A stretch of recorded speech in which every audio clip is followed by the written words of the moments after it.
siga con los teléfonos, pues. Ok. Indispensable que ustedes conozcan acá cuáles son todos los trastornos hemodinámicos. Como les dije, vamos a hablar de todos menos de shock. Vamos a dejar eso más para medicina interna. Ok, es más clínico. Y ¿qué necesito?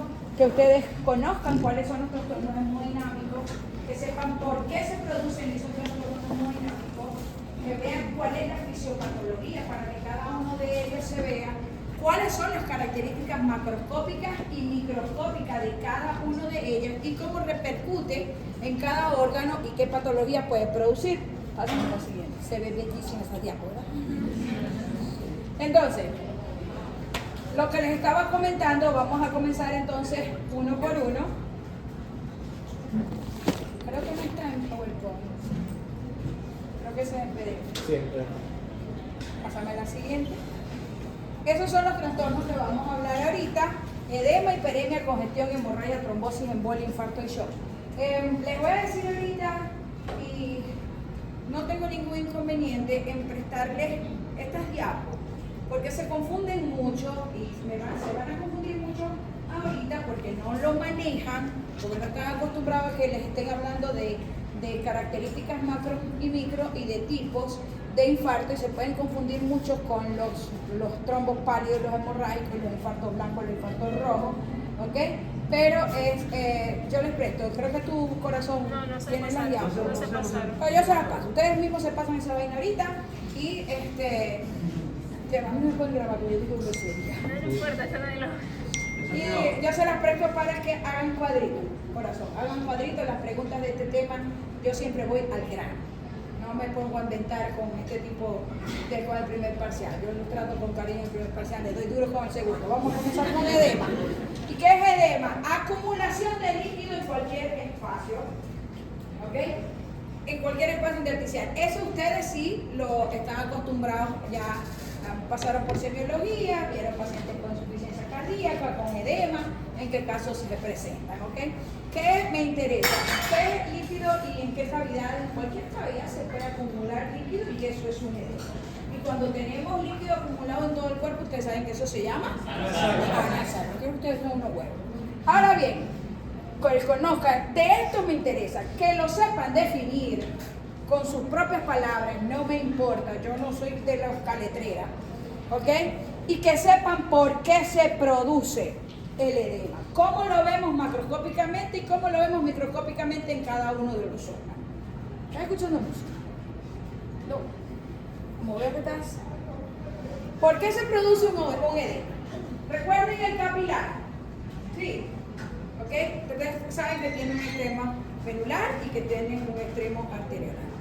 Entonces, cuando aumenta la presión hidrostática en el capilar, sale líquido y se acumula en el espacio intersticial, de manera que todas aquellas causas que produzcan aumento de la presión hidrostática producen edema. El ejemplo más clásico es la insuficiencia cardíaca.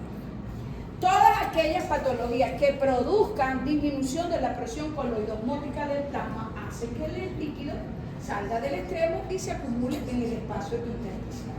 Todas aquellas entidades, empezando por las patologías de tipo renales, que producen disminución de la presión coloidosmótica, entonces se produce un edema. Cuando hay un proceso de una obstrucción linfática, el ejemplo clásico, por ejemplo, en los pacientes que se les hacen vaciamientos ganglionarios, que quitan todo el drenaje, en los pacientes con cáncer de mama, que hacen vaciamiento ganglionar, normalmente ellos hacen un edema en el brazo. ¿Han tenido algún familiar o algo con cáncer de mama que hace un edema? Es precisamente porque hay una obstrucción linfática. No puede drenar y se acumula en el espacio. En los casos donde haya retención de sodio, en los pacientes con patología renal, con síndrome nefrótico, en los procesos inflamatorios. En todos los procesos inflamatorios, la doctora Suja les debió haber dado las patologías inflamatorias, pero aquí quiero que tengan algo muy en cuenta. El líquido que ustedes ven que se acumula en un proceso inflamatorio se llama exudado, que es un líquido que es rico en proteínas. El líquido se acumula en el edema es un trasudado, es un líquido que es pobre en proteína, no me lo vayan a confundir. Los exudados son de tres tipos, los serosos, los fibrinosos y los purulentos. Y es un líquido que tiene diferentes características, a diferencia de este líquido, que es un trasudado, que es un líquido claro. No van a ver nunca un líquido viscoso como en la apendicitis, como en la colecistitis, etc. Entonces, en cualquier tipo de patología inflamatoria, además de que hay un exudado, hay trasudado. ¿Ok? Y se los acabo de comentar. Puede ser también los pacientes que tienen una cirugía. Cualquier tipo de cirugía, en las heridas quirúrgicas se puede acumular líquido hacia un edema, en cualquier órgano. ¿Ok? Pásame la siguiente.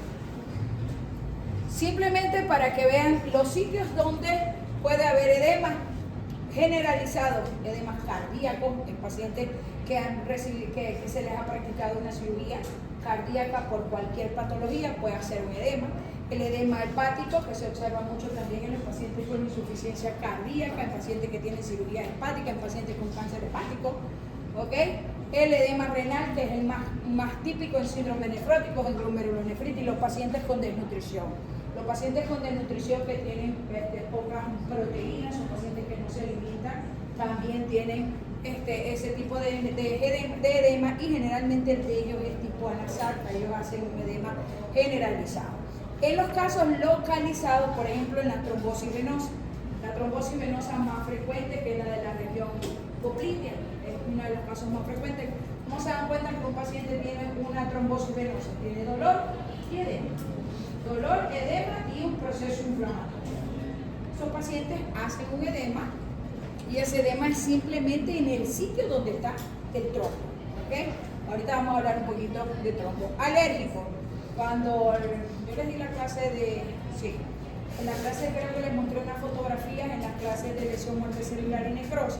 Por ejemplo, el que tiene un proceso alérgico por cualquier medicamento, que se les hacen ronchas, que hay acumulación de líquido, un edema de tipo alérgico. En casos de bloqueo linfático, ¿okay? Ocurre más o menos lo mismo. Y en los procesos inflamatorios, como les estaba diciendo, cualquier tipo de proceso inflamatorio, nosotros vemos los edemas localizados. Una fractura, hay un edema localizado en el sitio de la fractura. Una herida, hay un edema y un trasudado, hay un líquido que se acumula allí, pero simplemente es en el sitio de la herida. Cuando ustedes ven una paciente cesareada, una paciente que se le hace una apendicectomía, una colecistectomía, que es lo que ustedes más pueden ver entre sus familiares, siempre ven que al otro día, a los 2 días de postquirúrgico, está como inflamadito, allí siempre hay un líquido. Además de que hay un proceso inflamatorio, porque tocaron algo allí, fueron las células inflamatorias al sitio donde se tocó, también hay un pequeño trasulado, hay una pequeña salida de líquido al espacio intersticial. ¿Sí me están entendiendo? Es muy fácil, es muy sencillo. Pásame la siguiente. ¿Cómo se llaman los edemas cuando hay acumulación en cualquier cavidad? Eso sí no lo pregunto en el examen yo, porque esto es muy fácil. Si está en el tórax, si está en el abdomen, ascitis. Si está en el pericardio, se ve mucho en los pacientes con infarto, en los pacientes postquirúrgicos, en los pacientes con valvulopatías, con recambios valvulares. Si está en alguna articulación, se llama hidrartrosis. Si está en el donde, ¿el hidrocele qué es? ¿Ah? A ver si quiero. El título, para la brosa escrotal. Y el anasarca, que es el edema generalizado. Pásame la siguiente. Este tema no tiene ningún tipo de complicación. Un poquito se van a confundir un poquito más en macro y micro. Características macroscópicas. Miren que a mí a veces me dice la doctora macro y micro. Pregunto macro y micro hasta la meta. Desde el primero hasta el último día estamos preguntando características macro y micro, y que no se les olvide porque en todos los exámenes parciales macro y micro, macro y micro. Entonces, porque es que tenemos que saber qué es un edema, por qué se produce el edema. Ahora, ¿cómo se ve el edema? Para que cuando nosotros estemos examinando una pieza podamos decir, aquí hay edema. ¿Ok? Desde el punto de vista macroscópico, ojo, lo que ustedes ven así a simple vista, para los que no necesitan un microscopio. ¿Ok? ¿Cómo se observan los órganos? Llámese corazón, llámese pulmón, hígado, vaso, etcétera, cuando tiene un edema, se observa pálido, tiene una superficie externa lisa que es brillantica, ¿ok? El órgano, si está lleno de líquido, va a pesar más, ¿o no?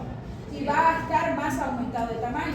Como si ustedes agarraran una esponjita de su casa que esté nueva y la sacan de la bolsita y agarren otra esponjita y la meten en una cosa con agua y la sacan. Y le pónganse una en una mano y la otra en la otra. Me dicen cuál pesa más. La que está llena de líquido y se aumenta, se abomba, ¿verdad? Esa pesa más.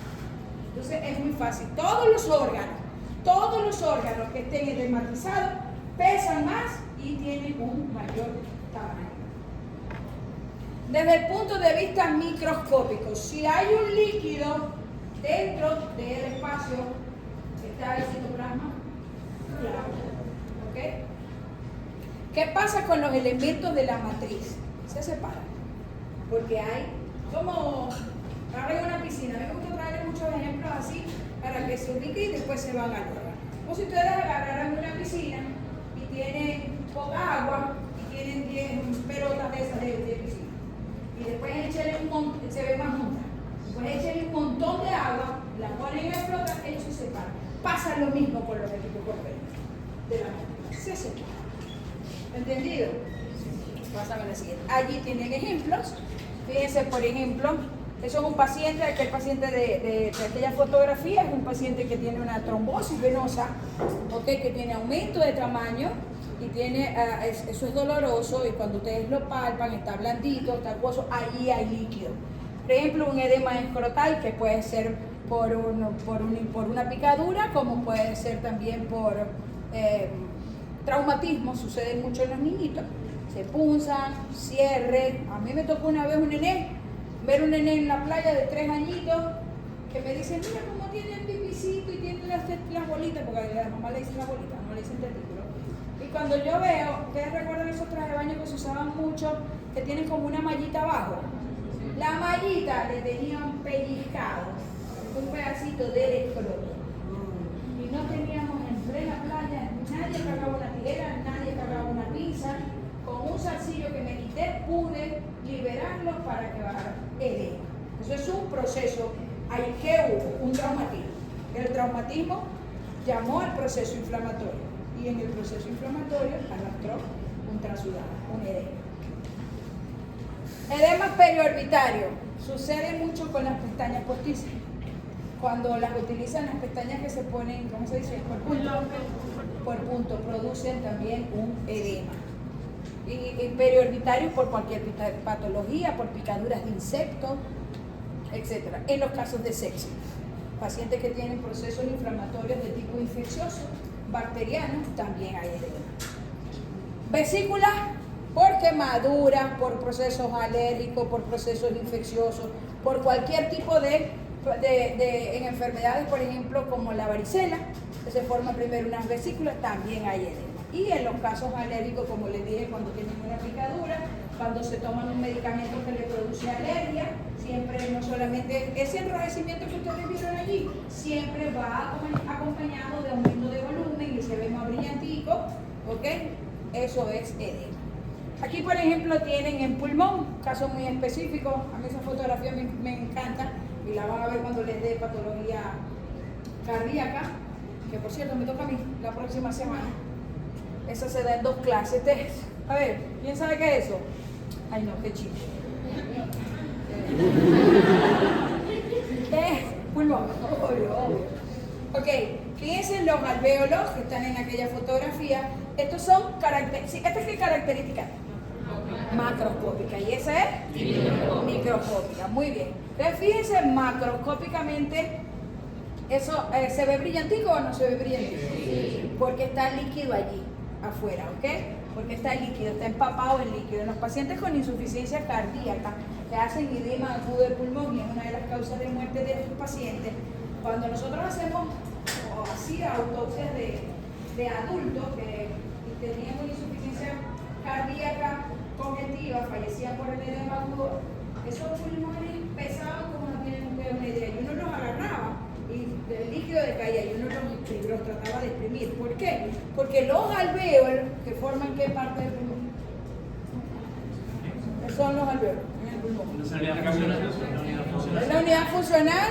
¿Y qué más es? ¿Qué más? Los órganos tienen un parénquima y un estroma. ¿Ellos son qué parte? El parénquima. Todo el parénquima pulmonar está constituido por alvéolos, además de los bronquios, etcétera, etcétera, pero tienen alvéolos, que es la estructura funcional. Los alvéolos normalmente tienen que estar de esta manera y siempre van a ver ustedes los septum, ¿ok? Que separa uno. Fíjense que cuando y tienen una estructura normal y que ellos se agrandan porque están llenos de líquidos, se los comenté ahorita de qué era lo que pasaba desde el punto de vista microscópico, y ellos se agrandan y generalmente se acompañan de células inflamatorias que ven ustedes aquí en los septum entre uno y otro alvéolo. Y cuando el edema es muy severo, se rompen las paredes de los alvéolos. Eso lo van a ver también en patología respiratoria. Fíjense que se rompe. Entonces, es un pulmón que está lleno de líquido, ¿ok? Está lleno de un trasudado. Pásame a la siguiente. De manera que yo les puedo preguntar las características macroscópicas y microscópicas en cualquier órgano. En cualquier órgano. El ejemplo que les traje ahorita es en pulmón. Pero el edema no es solamente en pulmón, estamos claros. Cuando les dé patología cardiovascular, que les voy a dar insuficiencia cardíaca, y recuerden esto, ahí sí me voy duro con explicarles en cada uno de los órganos. Por eso yo siempre hago trastornos hemodinámicos, y creo que las demás profesoras también lo hacen, junto con patología cardiovascular. Porque es prácticamente los trombos, las embolias, los infartos, etcétera, el edema. ¿Estamos claros? Sí. Podemos continuar. Vamos a hablar de hiperemia y congestión. Son dos patologías con un diferente nombre, porque la fisiopatología es completamente diferente, aunque desde el punto de vista histológico algunas cosas son muy parecidas. En ambos lo que hay es una dilatación de un vaso sanguíneo que está repleto de sangre. Eso es edema y congestión. ¿Qué es lo que pasa? Que la hiperemia y congestión es un proceso activo, mientras que la congestión es un proceso pasivo. ¿Qué quiere decir eso? Aquí tienen ustedes un órgano normal. Recuerden que la sangre les llega por las arterias y les sale por las venas, ¿okay?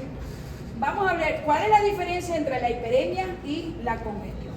En la hiperemia, fíjense, es el aumento del volumen del vaso sanguíneo, están dilatados y están repletos de sangre. En el edema,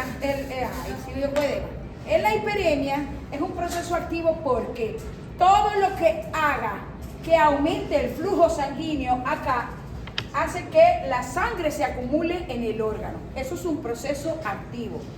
Cuando ustedes están caminando, haciendo ejercicio, sobre todo tienen mucho tiempo que no caminan, ¿no sienten ustedes como que les da picazón en las piernas? ¿A veces? Les da picazón en las piernas y se ven como unos puntitos rojos. Eso es hiperemia. Tienes una sobrecarga, ¿ok? A la vez de esta sobrecarga, aumenta el flujo sanguíneo al órgano, ¿ok? ¿Qué es lo que hacen los vasos sanguíneos? Se dilatan, se llenan de sangre y esa sangre se acumula en el órgano. Por eso es que ustedes se ven unos puntitos rojitos que pican. Primero hace una vasoconstricción y luego hay una vasodilatación. Por eso es que el vaso sanguíneo se aumenta de tamaño. Entonces, todo aquello que haga que aumente el flujo sanguíneo a la entrada del órgano se llama hiperemia. Es un proceso activo. El proceso pasivo es cuando la causa está en la salida de la sangre, no en la llegada. Entonces, todo aquello que produzca algo aquí que no permita que la sangre salga del órgano, es lo que se llenan los vasos sanguíneos. Las características de la sangre es completamente diferente, ya vamos a ver cuáles son. No permite y se acumula en el órgano. ¿Cuál es la diferencia de la sangre cómo es la sangre que viene al vaso sanguíneo? Al órgano. Es oxigenada. ¿De qué color es? Roja, rojita, así como el gobierno. Roja, rojita. Y la sangre que sale por las venas, ¿cómo es? Es más oscura, está más azulada, está desoxigenada. Esas son las características macro y microscópicas de la hiperemia y de la congestión. Entonces, todo aquello, por ejemplo, que haya en la trombosis venosa, en todas partes que haya un drenaje linfático, que haya una obstrucción, que no pueda salir la sangre del órgano, la sangre desoxigenada se va a acumular allí. Todo aquello que haga que aumente el flujo sanguíneo a un órgano, hace que la sangre oxigenada se acumule allí. Entonces, en la hiperemia nosotros vamos a ver el órgano, o lo que estemos viendo, porque puede ser hasta la piel, rojita. Y la hiperemia y la congestión siempre se acumulan, siempre se acompañan generalmente de edema. Entonces lo vamos a ver rojita. Lo vamos a ver aumentar de tamaño, ¿por qué? Porque es que los vasos sanguíneos se están poniendo más grandes, los vasos sanguíneos se dilatan, tienen mayor contenido de sangre. Solo es que es rojito, es más liso, es más brillante. Mientras que cuando ocurre una congestión, que es el proceso pasivo, el órgano se ve más azulado. Porque lo que está acumulado es sangre desoxigenada. ¿Sí me entendieron? Sí. Pásame así. Allí lo tienen bien esquematizado. Esa fotico está en el Robin. Fíjense que allá en la que está arriba, allá a la izquierda, y no estamos haciendo propaganda electoral. Un vasito, imagínense un colgado normal con las arteriolas y las vénulas. Fíjense acá en la hiperemia. Entonces, la dilatación y acumulación de sangre en el órgano, pero es de tipo arterial. Es un proceso activo. Fíjense que este que es el órgano está rojito, rojito. Cuando es al revés, cuando es un proceso pasivo, que la sangre se acumula porque no puede salir, porque hay algún tipo de obstrucción que no permite el drenaje venoso, la sangre desoxigenada se acumula. ¿Está claro? Sí. Más clarito, pero pásame así. Eso es de ejemplo, creo que ya se los comenté. Macroscópicamente la coloración es rojita. La congestión, activo, la trombosis ya se los comenté. Pásame a la siguiente. Macroscópicamente, igual, si está el vaso, los vasos sanguíneos están dilatados y están más repletos de sangre, como tanto en la hiperemia como en la congestión, la diferencia es la coloración y el tipo de sangre que se está acumulando. ¿Cómo están los órganos? Aumentado de peso y aumentado de tamaño.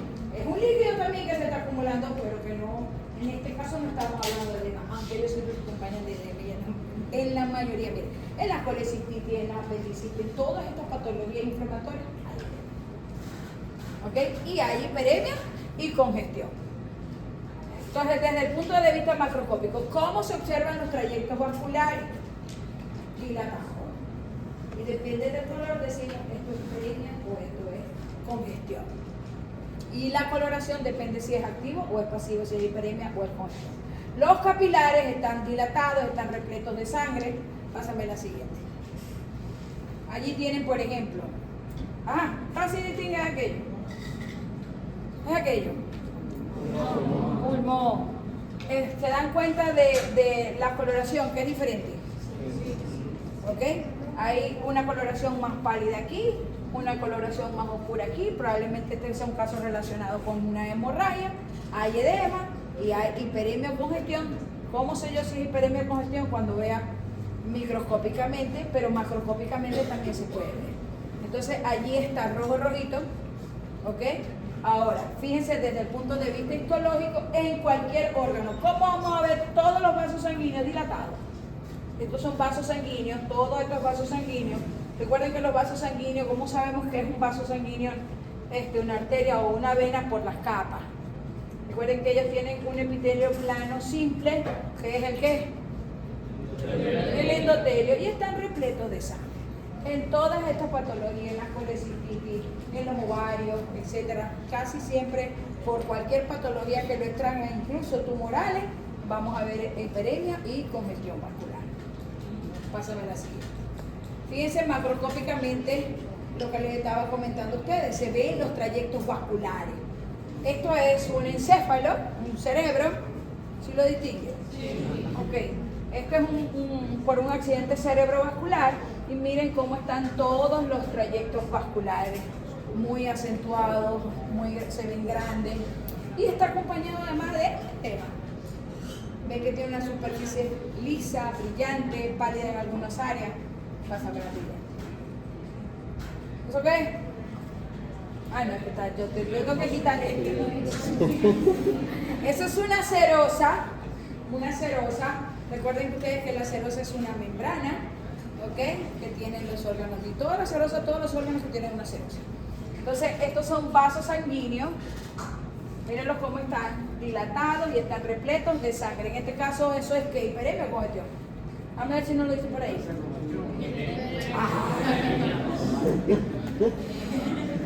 Está rojito. Es muy evidente verlo desde el punto de vista microscópico. Pásame así. ¿Estamos claros? Sí. Hemorragia. Miren que es un tema súper fácil. Súper fácil. Hasta aquí es el primer parcial, el temario del primer parcial, hasta trastorno de Moebius. De manera que tienen toda la oportunidad de salir excelente en el primer parcial.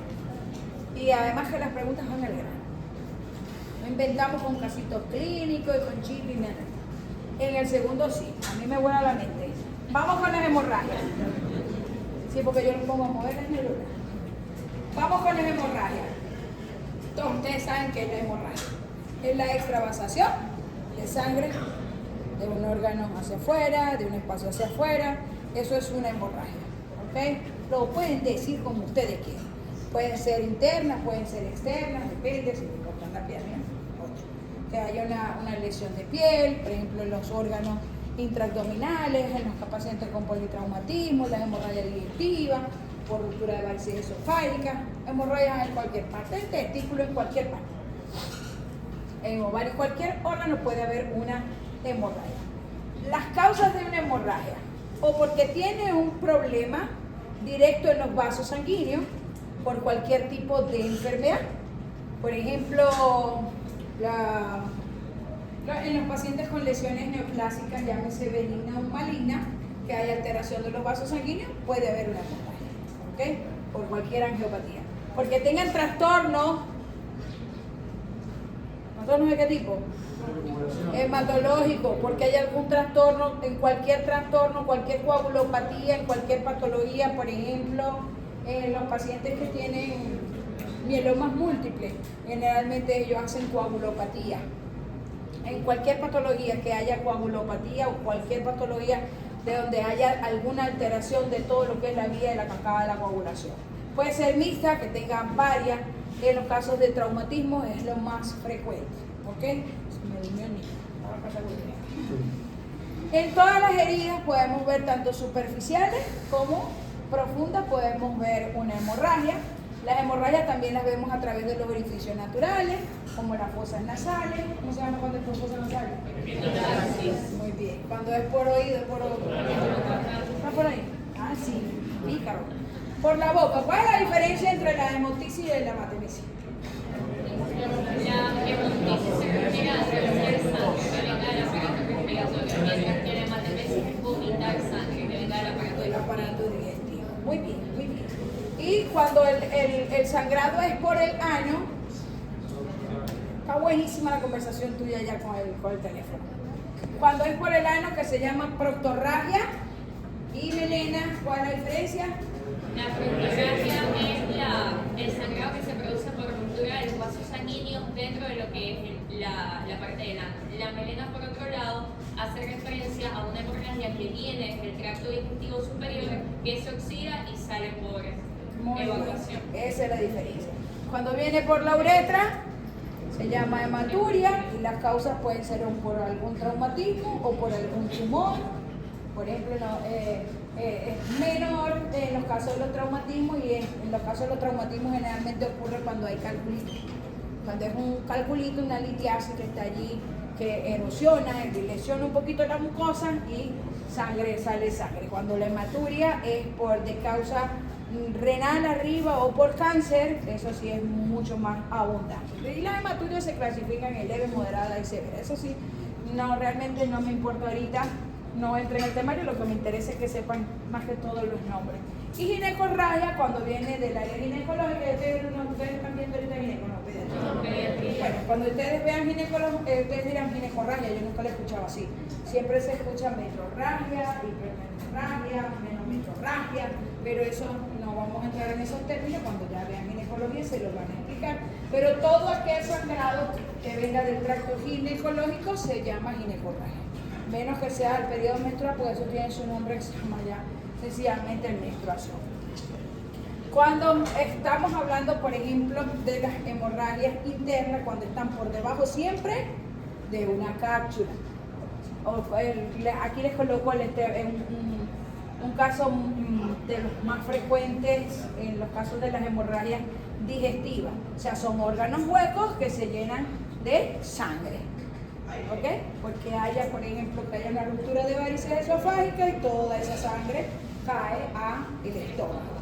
¿Okay? Eso es lo que se conoce con el nombre de hemorragia interna. Todo órgano hueco que tenga esa acumulación de sangre por debajo de una cápsula. Por ejemplo, cuando la vemos en las cavidades, cuando ocurre lo mismo que cuando estábamos hablando del edema, si tiene tórax, hemotórax, hidro cuando es líquido, cuando es un líquido edema. Si está en articulación, hemartrosis y así sucesivamente. Y cuando están en los conductos, todo depende de los conductos, ya es simplemente se le coloca el nombre del conducto en el que está.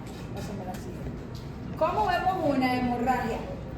Eso es desde el punto de vista macro o micro. Microscópico. Entonces, ¿qué se les ocurre a ustedes? ¿Cuál es la hemorragia aquí? ¿Lo que está del lado izquierdo o lo que está del lado derecho? Lo que está del lado derecho. Porque del lado izquierdo, ¿qué hay? ¿Ah? Parece una congestión. ¿Ah? A ver, yo estoy poniendo nota aquí. Parece una congestión. Es hiperemia. ¿No ves que el color de la sangre es exactamente igual? O sea, fíjense, eso es frecuente. La hemorragia se acompaña de hiperemia. ¿Ok? ¿Por qué no se acompaña de congestión? Porque no hay obstrucción del drenado de la sangre. Exactamente, es algo que está pasando aquí. Entonces, ¿qué pasa? Que primero comienza como una hiperemia y luego se rompen las paredes de los vasos y sale la sangre al resto del parénquima o del estroma del órgano en el que estemos. Y la sangre, la hemorragia siempre la van a ver roja, rojita. ¿Ok? Sobre todo cuando es algo que se trata de reciente. ¿Y cómo creen ustedes? Aquí no se distingue el órgano, pero ¿cómo creen ustedes que está, por ejemplo, un pulmón o un corazón o X órgano que tenga una hemorragia? Macroscópicamente, ¿cómo creen ustedes que deben estar esos órganos? Pálido no, porque vas a ver la hemorragia, se ve rojo. Pero ¿qué más? ¿Cómo creen ustedes que más va? Aumentado de tamaño y de peso, porque tiene líquido, en este caso es sangre. ¿Ok? Pásame la siguiente. Ok, vamos a hablar de algunos tipos de hemorragia que tienen sus características dependiendo de la forma de cómo esté acumulado ese líquido, de la coloración y del tamaño. Generalmente los hematólogos, todos los especialistas, y se observa mucho en enfermedades en urticarias, en infecciones, que las podemos ver de esta manera. Y lo que me interesa son hemorragias, que sepan que son las tres que ustedes están viendo allí, tanto petequias, púrpuras como equimosis, son hemorragias de tipo superficial. ¿Okay? Y se ve en la piel, son superficiales. Se observan mucho posteriores a traumatismos, son las causas más frecuentes, y en enfermedades sobre todo de tipo eruptiva. Según el tamaño, las clasificamos en petequias, púrpuras y equimosis. Las petequias son las más pequeñitas, miden de 1 a 2 milímetros. Sarampión, ¿han visto a alguien con sarampión, con rubiola? Se ven muy pequeñitos, miden de 1 a 2 milímetros, o cualquier rash eruptivo de cualquier cuadro viral. Zika se vio mucho, esos son petequias. Existen también en patologías de tipo hematológica que muchas veces antes de llegar a llamarlo ya que sea por ejemplo una púrpura trombocitopénica idiopática o no trombótica, pasan primero por ser petequias y tienden a confundirse un poquito, pero generalmente se inician así hasta que a las 24 horas ya hacen la lesión más grande y entonces sí se llaman púrpura. Cuando esta hemorragia superficial es más grande, mide de 3 a 10 milímetros, se llama entonces púrpura. Y las equimosis, que es una fotografía que ustedes están viendo allí, miden de 10 a 20 milímetros. ¿Okay? Es el tamaño prácticamente lo que les da el diagnóstico. ¿Por qué? Porque generalmente las petequias son siempre rojitas. Son siempre rojitas porque es la patología que la produce. Cuando alguien tiene un cuadro alérgico que salen muy pequeñitas, confunden mucho y a veces uno tiene que, el especialista, el clínico, el pediatra, tiene que ver bien las características para ver si realmente es que tiene un trastorno hematológico por el cual pueda tener una petequia o por el cual pueda tener una púrpura o que realmente se trata de alguna alergia que haya tenido, algo que comió. O sea, ellos se llevan mucho por el tamaño y la coloración y la forma de la lesión. Pásame así. Miren las petequias como se ven de bonitas, son pequeñitas entonces de 1 a 2 milímetros. Pasan las púrpuras, son más grandes, miden de 3 a 10 milímetros. Típica, la anterior, esto es típico de las púrpuras trombocitopénicas y linfáticas. Un paciente que le llegue a una emergencia y le ven esa lesión y le dice que el paciente tiene una púrpura trombocitopénica y linfática. Yo me acuerdo que cuando a mí eso, yo creo que yo doy este tema porque a mí me marcó una púrpura. Cuando yo vi clases de anatomía patológica, yo me quedé, no sé, porque cuando uno le pasa algo que se queda impresionado por algo, y yo veía las púrpuras, yo decía, pero es que se ven bellas, mira cómo se ven, son fáciles. Mi primer paciente en una guardia fue un paciente que tenía una púrpura trombocitopénica. Cuando llegó el paciente, yo le llamo al internista y le digo, usted estaba de guardia, yo era apenas interno, y llamo al internista y le digo, tengo un paciente con una púrpura trombocitopénica y le digo, si usted sí que existe, sabe lo que tiene, le digo, por el tipo de lesión. Me marcó, eso me marcó. Realmente el paciente tenía una púrpura trombocitopénica idiopática. Entonces es muy fácil y esto es característico de estos pacientes. Las no trombóticas son un poquito diferentes, pásame la siguiente, pero el tamaño es más o menos igual, es igual. Equimosis, fíjense ese tipo de hemorragias, o mucho más grandes, se ve en los pacientes con quemaduras extensas, hacen equimosis, pacientes que están en, ¿cómo se llama esto? Cuestiones de fuego, en ese tipo de pacientes en las unidades de quemado, pacientes grado 2, 3, siempre. Fíjense que además de esa hemorragia de aquí, ¿qué es eso? ¿Eso es? Y además de eso, además tiene un proceso inflamatorio. Mis hijos, con esto les quiero decir es que estos temas van todos pegaditos de la mano. Y ustedes conociendo estos temas, el de lesión, que es cómo se inicia el proceso inflamatorio, y esto va uno sigue al otro. Uno sigue al otro. ¿Entendieron el primero? Correlaciones este muy fácil. Y el de inflamación y el de neoplasia. Porque es que a veces a uno se le ocurre preguntar, poner un casito, yo lo hago mucho con los talleres, ¿qué patología puede tener este paciente? Puede tener edema, puede tener hiperemia, puede tener una hemorragia, etc. Este paciente también le aseguro que tiene una hiperemia. Entonces tiene un proceso inflamatorio, tiene una hemorragia que pasó por una hiperemia y tiene también edema. ¿Estamos claros? Sí. Y si ustedes se van a la fisiopatología, una va al lado de la otra y una conlleva. Pásame la siguiente. Vamos con trombosis. Después hablamos del trombo, después hablamos de embolia, después hablamos del émbolo y después hablamos de infarto. Avisado, no fui yo. Conseguimos eso así, debimos sacarle una foto. Una vez me pasaron una foto y le dejaste la pizarra social. Yo sí la uso, pero yo no. ¿Quién es? Vamos a ver de qué es. ¿Ah? Ya sabemos a quién echarle la culpa. Trombosis. Vamos a definir trombosis y trombo, que son dos cosas diferentes. Trombo es la estructura y trombosis es el proceso. ¿Ok? Trombosis es cuando se activan de manera inadecuada los mecanismos hemostáticos normales. ¿ok? Es cuando aparece la triada. ¿La triada? ¿Es correcto? Ok. Cuando hay alguna alteración en uno de estos mecanismos que regulan, ¿ok?, la hemostasis, bien sea la pared del vaso sanguíneo, o sea que se altere el endotelio, que haya alguna alteración en las plaquetas o en la cascada de coagulación, se puede hacer una trombosis, puede haber una trombosis. Pero para que haya una trombosis, primero debe haber un émbolo o debe haber un trombo.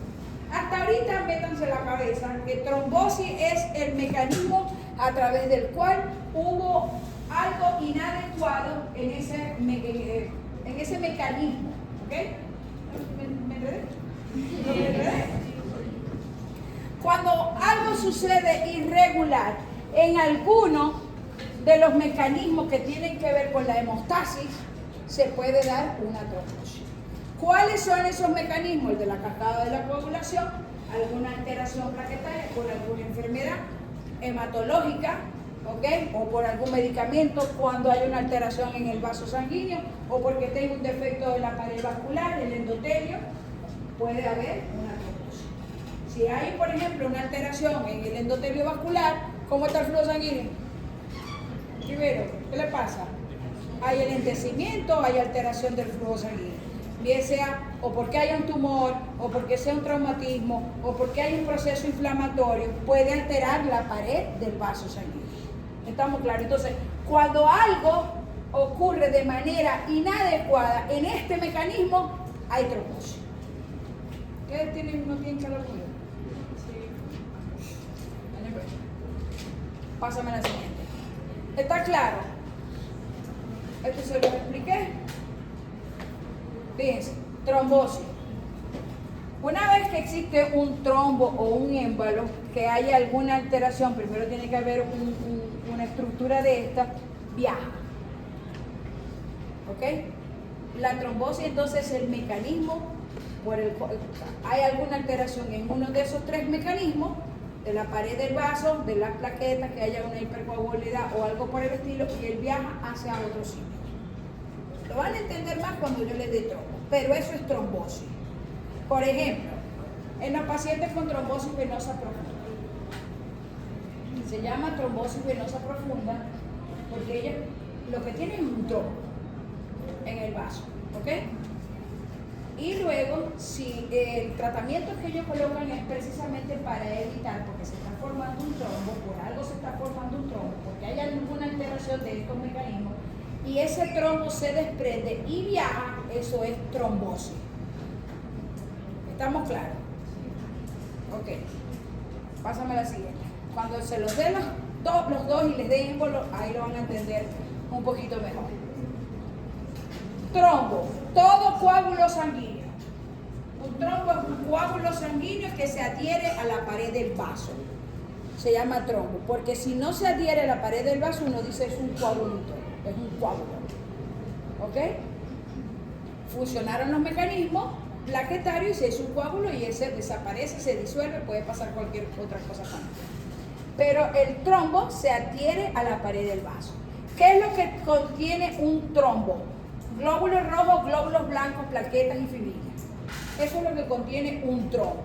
¿Qué pasa con los trombos? Ellos tienen diferentes formas y diferentes tamaños. Unos son cortos, unos son largos. Por ejemplo, en los casos de en la trombosis venosa profunda, ellos son muy largos y son finititos. Ellos están en todo el trayecto del vaso sanguíneo. Por eso es que estos pacientes los acuestan, los mandan a acostar, le dan el tratamiento antitrombótico, porque si ellos se mueven o algo, y hay alteración en uno de estos, el trombo se puede desprender. Se va al pulmón y chao. Hace un tromboembolismo pulmonar. Ahora bien, los trombos pueden estar organizados. ¿Cuándo sabemos que está organizado? Esto es un trombo organizado. En los trombos organizados, desde el punto de vista macroscópico y desde el punto de vista microscópico, se pueden observar. Ellos tienen unas líneas alternas blanquecinas, que es lo que se conoce, uno siempre las ve blancas, ¿ok? Algunos le dicen que son más claras, pero es que son más blancas, entonces se observa un área más clara o más blanca con un área más oscura.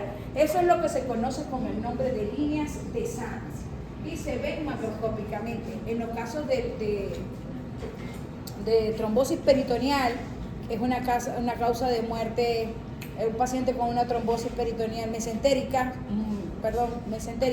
fallece así de rapidito. El paciente tiene un dolor y se muere en cuestión de 1 o 2 horas.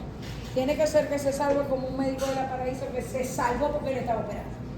Es un cirujano que estaba operando, sintió el dolor, lo único que siente es dolor, sintió el dolor, el carajo es un bárbaro, y él dijo, tengo una trombosis.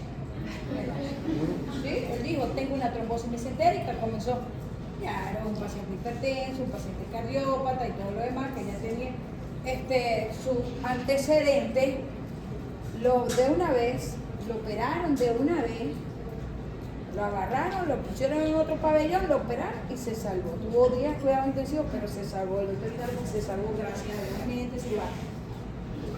Entonces, el paciente que estaba operando del doctor. lo terminaron los ayudantes. Acuérdate que en una cirugía entra el cirujano principal, el primer ayudante y el segundo. Los equipos quirúrgicos tienen tres.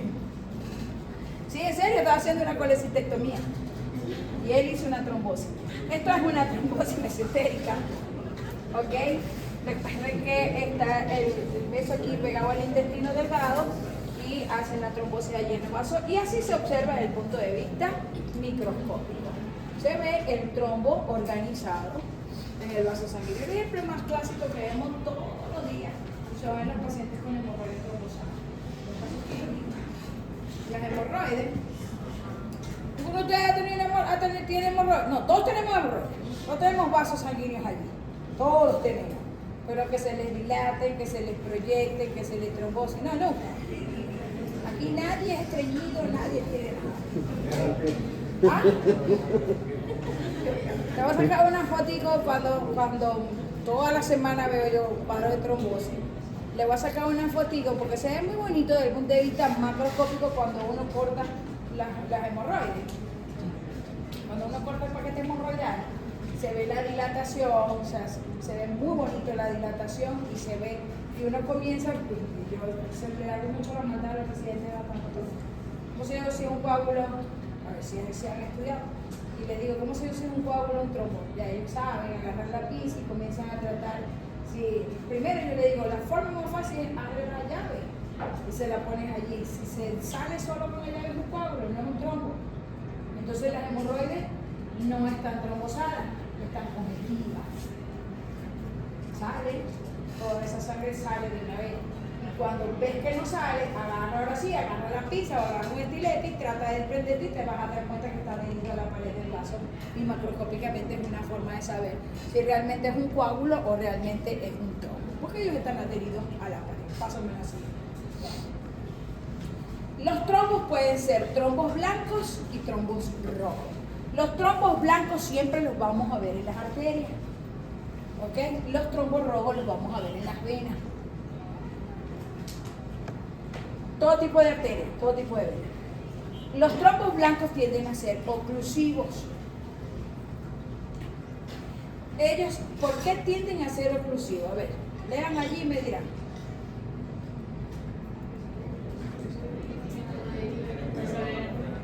¿Ah? Lean la diapo y me dicen por qué tienden a ser. Por el calibre del vaso. Por el calibre del vaso.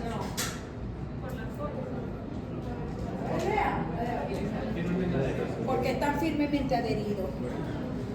Entonces tienden a ser más oclusivos. Los trombos rojos, que son los trombos venosos, ellos están menos adheridos. Es por esto que en los casos de pacientes con infarto agudo del miocardio, ¿okay?, que es una arteria que se está obstruyendo, por el cual hay una isquemia cardíaca, esos trombos tienden a ser más oclusivos, que pegan más a la pared del vaso. Los trombos rojos son menos adheridos. ¿Por qué los trombos rojos? Aquí lo dice Chile. Porque ellos contienen más eritrocitos. Tienen más eritrocitos los trombos rojos que los trombos blancos. Por eso la coloración desde el punto de vista macroscópico. Pásame la siguiente. Vieron que es bien bonito. ¿Qué le puede pasar a un tronco después que se forma? Se puede desprender. ¿Qué más? Se pueden organizar, que se los comenté ahorita, que es cuando se forman las líneas de sangre. Se pueden recanalizar, ¿cierto? Cuando les dan tratamiento, cuando le dan un tratamiento antitrombótico, hay fibrinólisis, entonces puede haber resolución. Eso es lo que le puede pasar a un tronco. Puede hacerse un poco más grande y ocluir completamente el vaso, llámese arteria o llámese vena, ¿ok? Pueden pasar a la resolución cuando le dan el tratamiento, cuando hay fibrinólisis. Ellos también se pueden fragmentar, los trombos también se pueden fragmentar y desprenderse, y eso es grave porque se pueden desprender por pedacitos y también hacen obstrucción. Es la causa más frecuente ocurrió en todos los pacientes con COVID. ¿Qué tenían los pacientes con COVID? Además de generar todas esas citoquinas y todo esto, ¿qué tenían los pacientes con COVID que era muy frecuente? Que lo tenían súper elevado. El dímero D. ¿Y qué pasa con el dímero D? ¿Qué era lo que hacía? Ayudar a la formación de un trombo. ¿Ok? Porque ¿qué pasaba con los mecanismos hidrostáticos, hemostáticos? ¿Qué hacía el dímero D? Alteraba el flujo sanguíneo, ayudaba a la formación del trombo. Esos pacientes que tenían el dímero D, que formaban trombo, esos trombos a veces cuando se les daba el tratamiento, vieron que a casi todo el mundo le colocaban tratamiento, ampollas estas, ¿no se llama? Eso. Y en el abdomen, y se la pasaban por la vena. A veces cuando había fibrinolisis, a veces se podía fragmentar y desprenderse y era la causa de la muerte, el tromboembolismo pulmonar. O pueden recanalizarse con la reperfusión. Pásame la siguiente. Eso es lo que le puede pasar a un trombo. Cualquiera, que me encanta preguntar. Yo les voy tirando cositas así. Por ejemplo, aquí tenemos un caso de una trombosis venosa, el ejemplo más típico que hay. Fíjense cómo está, por ejemplo, aquí un vaso sanguíneo que tiene hasta ahorita normal, que por ejemplo aquí hay alguna alteración. Vamos a suponer que haya una alteración del endotelio aquí o que falló cualquiera de los pasos previos que estamos viendo. Entonces se comienza los glóbulos rojos a adherir, y además de los glóbulos rojos, glóbulos blancos, plaquetas y todo el mundo, el pueblo entero, como digo yo, todos los componentes se van y se pegan y se adhieren. Ellos pueden evolucionar e irse haciendo más grandes y ocluir completamente el vaso. También pueden, por medicamentos, haber la reperfusión. También se puede fragmentar y desprenderse después pedacitos, viajar y ocasionar daño. Pásame la siguiente. Ahí tenemos un ejemplo. Así se observa una... ¿Eso qué es? Línea de sangre. Pulmón. Ustedes están viendo, yo las llamo, algunos textos van a decir líneas claras, o blanquecinas. Yo prefiero utilizar el término blanquecina. Entonces se va alternando una capa con otra, una más roja, y además de esas líneas de sangre, de ese trombo que ustedes, ¿dónde están viendo ese trombo? A ver, ¿qué órgano es eso? ¿Ah? ¿Qué órgano es? ¿Y cómo saben que pulmón si yo no veo más nada? Yo no digo que es un vaso sanguíneo. Usted lo dijo. Yo no sé qué le está diciendo. Mi corazón, esto es un vaso sanguíneo de tejido adiposo, es el vaso sanguíneo con el trombo. ¿Ok? Entonces, si tiene la línea de sangre en un trombo, organizado. Pásame la siguiente. Y es un trombo. Aquí tenemos tejido adiposo, el corte de un vaso sanguíneo, y allí vemos el trombo. Aquí, por ejemplo, es mentira que lo van a ver, pero bueno, se supone que aquí está la zona del infarto por un trombo, pero si ustedes se pueden dar cuenta, es blanco o rojo. Blanco. Recuerda que hablamos del trombo blanco que se ve en las arterias arteria cerebral. Pásame a la siguiente. Embolia, ¿estamos claros? Sí. No se complicaron mucho. De todas maneras, bueno, las diapos, cuando lean bien las diapos, hagan cuadritos para no escaletre. Primero tienen que entender para después entonces, me portó bien para que puedan entonces después, cuando lean el tema, van a ver que es súper fácil. Embolia es la oclusión de un vaso por una masa. Esa masa se llama émbolo y ese émbolo puede ser de cualquier tipo. Puede ser una masa compacta, un trombo, puede ser un trombo, puede ser un émbolo, puede ser un émbolo de bacterias, puede ser un émbolo de células tumorales, puede ser un émbolo de líquido amniótico, o sea, un émbolo de cualquier cosa que esté dentro de un vaso sanguíneo, que lo obstruya, que forme una estructura allí, se llama émbolo. Y embolia es el proceso mediante el cual el émbolo va hacia un sitio equidistante de donde se está formando. ¿Ok? ¿Entendieron? Sí. Vale. Por ejemplo, el émbolo graso. ¿Dónde se ve? Exactamente, en las arterias. Pero este tipo de embolia, ¿dónde se ve de estos émbolos? En las fracturas. En las fracturas. En la fractura. Los pacientes con fracturas expuestas. La fractura que es, lo digo así, se fragmenta en dos, se parte en dos el hueso. Ya, son una fractura expuesta. Así que se llama. Yo de traumatología estoy rapando. Pero creo que se llama así. Abierta. Bueno, esos pacientes, no se rían bien, de trauma no se nada. Esos pacientes hacen un tromboembolismo, mal llamado el tema, porque yo lo llamo embolia o embolismo. Entonces, un émbolo graso que hizo un embolismo. Estos pacientes que tienen esta fractura abierta, que tienen una fractura y a las 2-3 horas comienzan con una apnea, con una dificultad para respirar, es que cuando ocurren estas fracturas abiertas, los vasos sanguíneos, las arterias, se llenan de adipocitos. Recuerden que el tejido que está periférico allí y viaja. ¿De dónde organiza? Pulmón. A pulmón. Por ejemplo, el gaseosa. ¿Dónde se ve eso? ¿Dónde ustedes creen que ocurre? ¿Ah? En los buzos pueden hacer embolias gasosas. ¿Dónde más? En las cámaras estas hiperbáricas. A mucha gente le encanta meterse en esas cámaras.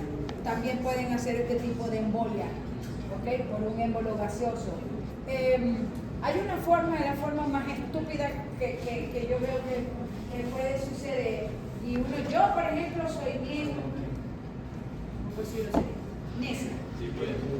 Para decirlo, no, para hacerlo. Pero a mí cuando una enfermera me va a atender y me va a pasar una solución, primero que eso es bien raro, y segundo que cuando me dicen que van a apoyar salgo llorando, y no hace.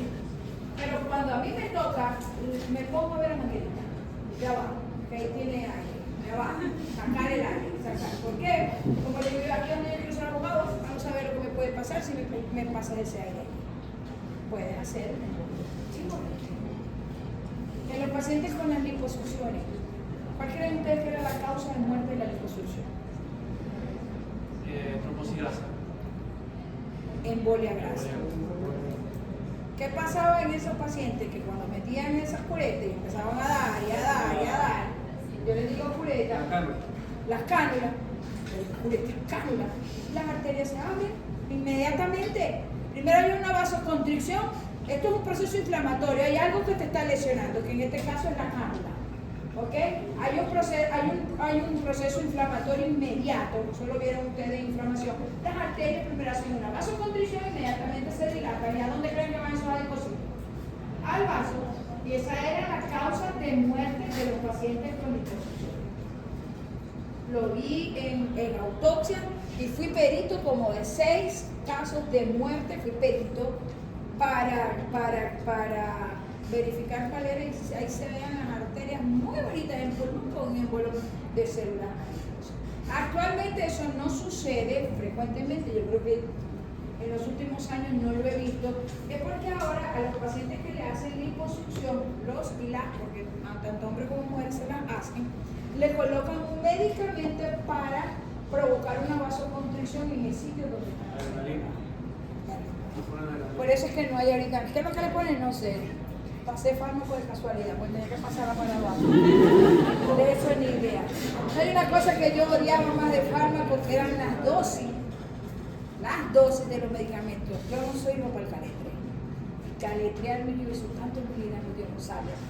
Era para mí muy fácil cómo actuaba el medicamento, porque era muy fisiopatológico. Pero cuando me decía, yo decía, no sé si es cada 6, cada 8, cada 12 años, yo maté el carajo, no sé cada cuánto se la puse. Era horrible. De líquido amniótico. ¿Cómo creen ustedes que sucede una embolia de líquido amniótico y es causa de muerte materna? ¿Cómo creen ustedes que sucede? A ver, vamos a ver la neurona. Ay, Dios, ¿ah? A ver si no te lleva lo cesárea, entendido por ella cesárea. Ajá, pero una cosa es cesárea que me diga por qué. ¿Ah?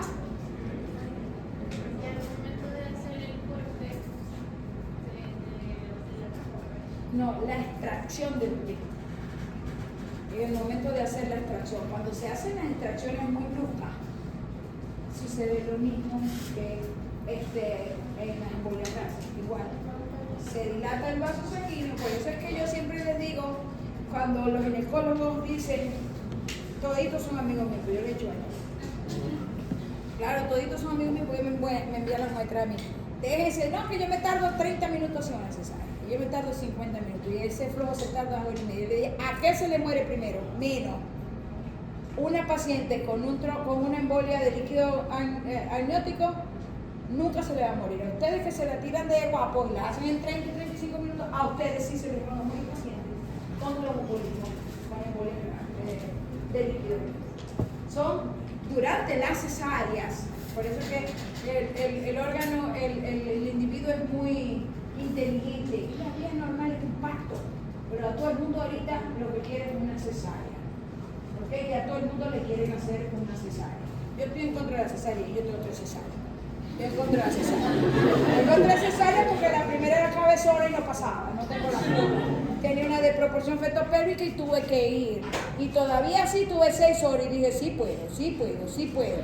Porque es la vida más natural, para que vas a inferiorizar un útero. Además de eso, que le queda una herida aquí a uno, que es que peor. Horrible después con los tragos. Tromboembolismo, lo vimos ahorita, entonces es la embolia de un trombo. ¿Ya? Lo vimos ahorita. Los sépticos. Paciente que tiene un proceso inflamatorio de tipo infeccioso y que después entonces a través de los vasos sanguíneos se llenan de esas bacterias, de ese microorganismo y se van hacia todas partes y se llama sepsis embolia. También vemos, por ejemplo, de células neoplásicas. El que haya leído un informe mío de alguna biopsia se van a dar cuenta que a veces me dicen, ¿por qué no coloca vasos linfáticos con células neoplásicas, sino que escribe embolia neoplástica? No es la misma, realmente es una embolia. Las células neoplásicas, las células cancerosas, se meten dentro del vaso sanguíneo. Llámese por hematógeno linfática, que ya eso lo vieron ustedes porque vieron el término de neoplasia, y eso es una embolia. Las células, por ejemplo, cáncer de mama, las células se meten, como es una neoplasia epitelial, ya le estoy hablando de neoplasia, se meten en los vasos, ay papá, linfáticos, y van a la axila, ¿verdad? Que es lo más cerca que tienen, la axila o la cadena mamaria interna, el ganglionario. ¿Por dónde creen que se fue? Para los ganglios. Por los vasos, eso es embolia de células neoplásicas o embolia tumoral. Entonces también hay embolia tumoral. Pásame la mía. ¿Qué hay aquí? Un trombo. Vieron que aquí está separado el vaso. ¿Y esto? Una embolia grasa. Embolia grasa. Muy bien. 100%. Un vaso sanguíneo lleno de adipocitos. no tiempo de estar ahí, ¿verdad? ¿Y qué es esto?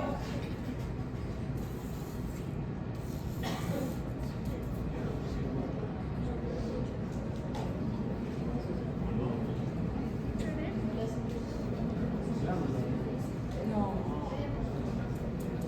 Hay edema también, si alguien lo dijo. Hay edema. Ven, hay edema, hay un poquito de hemorragia. Pulmón. Pasando la siguiente cosa que no se ven como estábamos bien. Esos son los ejemplos que les estaba mencionando ahorita. ¿Qué hora es? ¿Estamos bien? Sí, 2:35. ¿Estamos bien? Ejemplo, es lo que yo le tengo pánico a una solución. Estén pendientes. Cuando le vean aire, a mí no me la van a pasar. Voltear, cuando ya no vean aire en la manguerita, ahora sí, que me la pasen. En la cámara hiperbárica, por las altas presiones, pásame la siguiente, le pasa los buzos. ¿Está claro? Infarto. Ya ustedes vieron necrosis, de manera que está de más decirle infarto. Entonces, un área de necrosis de tipo isquémica porque hay la obstrucción o la oclusión de un vaso sanguíneo hacia un tejido, por supuesto. ¿Cuáles son los tipos de infartos que nosotros conocemos? Porque existen los infartos rojos, y ahí es donde voy, que no se me vayan a confundir con lo que hablamos anteriormente, que le dije blanco y rojo. Aquí también son blancos y rojos. ¿Cuál es la? Bueno, los infartos, la diferencia es la definición. ¿Ok? Los infartos rojos son hemorrágicos, mientras que los infartos blancos son anémicos o pálidos. Ahorita vimos un infarto pálido en el encéfalo, en el sistema nervioso, en un cerebro que les mostré. ¿Dónde se observan los infartos rojos? En los órganos que tienen circulación anatomótica, ¿como cuál? Y los blancos en los órganos que tienen circulación terminal. ¿Cuáles son? Rojos que hacen los neoplasias, Órganos que tienen una circulación anatomótica, ¿cuáles son? Partes del intestino tienen doble circulación, entonces ese tipo de infartos allí son infartos rojos. Los que tienen una sola circulación terminal, ¿como cuáles?